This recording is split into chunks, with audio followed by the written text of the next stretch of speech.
జమిలీ ఎన్నికల బిల్లుపై అధ్యయనానికి ఏర్పాటు చేసిన జాయింట్ పార్లమెంటరీ కమిటీ గడువు పొడిగించేందుకు లోక్సభ అంగీకరించింది. వర్షాకాల సమావేశాల చివరి వారంలో తొలి రోజు గడువు పొడిగించింది. ఈ మేరకు జేపీసీ చైర్మన్ అలాగే బీజేపీ ఎంపీ పీపీ చౌదరి ప్రతిపాదించిన తీర్మానానికి సభ ఆమోదం తెలిపింది.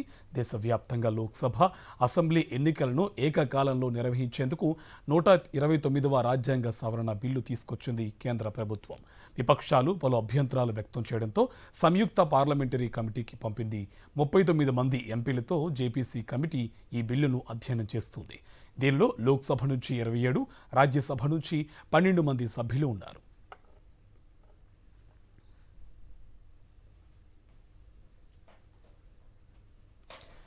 పన్ను, సేవల పన్ను నుంచి ప్రసాదాన్ని మినహాయిస్తున్నట్టు కేంద్ర ఆర్థిక మంత్రి నిర్మలా సీతారామన్ ప్రకటించారు. రెండో విడత బడ్జెట్ సమావేశాల్లో భాగంగా లోక్సభలో జరిగిన ఆర్థిక బిల్లు 2025పై చర్చలో ఆమె మాట్లాడారు.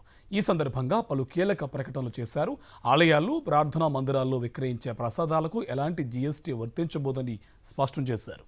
అలాగే ఆన్లైన్ ప్రకటనలపై ఈక్వలైజేషన్ లెవీ లేదా డిజిటల్ పన్నును కూడా రద్దు చేయనున్నట్టు ఆర్థిక మంత్రి ప్రకటించారు.